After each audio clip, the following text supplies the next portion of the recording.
So here we go. Joachim Schellnhuber has provided advice on climate change issues to many politicians around the globe.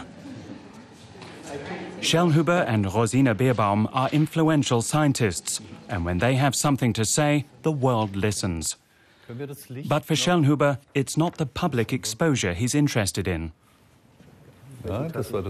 He's received multiple awards for his scientific work, but he doesn't need to be the center of attention.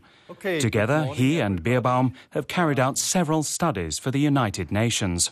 Tremendous pleasure for me to welcome here my friend Rosina Bierbaum from the United States. And Schellnhuber is worried about how global climate policy is shaping up. Because we probably can't get a handle on the problem, we act as if it doesn't exist. You feel that everywhere. It's not just a media story. You sense it with the policymakers, in politics, in the economy, everywhere. Schellnhuber initiated a symposium last year where 60 Nobel Prize winners called on world leaders to adopt a global climate pact. Nonetheless, scientists know their limits. Politicians want to hear answers, especially about what lies ahead. But scientists aren't fortune tellers. We have unparalleled scientific and technical capacities.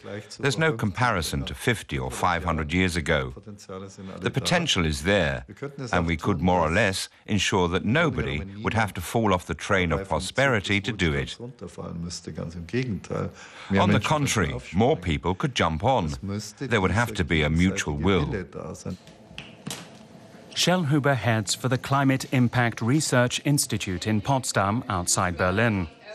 Other well-known scientists also work in the same complex, where experiments to test Einstein's theory of relativity once took place.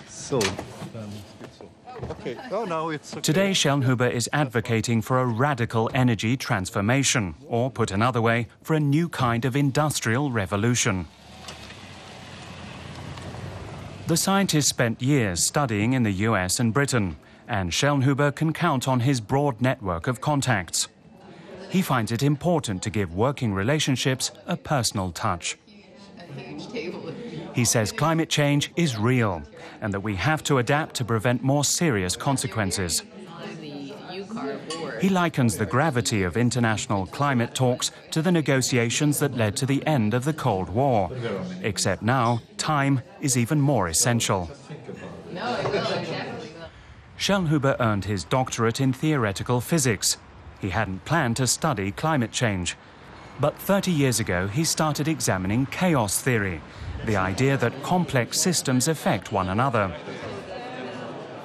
And as far as systems go, the scientist insists that the climate is among the most complicated. I started talking with geologists, coastal researchers and biologists, and then the climate topic slowly started getting more interesting. Through environmental systems like cloud formation, it slowly started becoming an issue. And so I just slid down the path of scientific curiosity, got lost in the topic and never got out. Schellnhuber gives about 50 lectures each year around the world. Years ago, he started promoting the idea that the world should limit global warming to 2 degrees Celsius in order to prevent catastrophic effects. Many criticized him and said he was sparking unnecessary panic.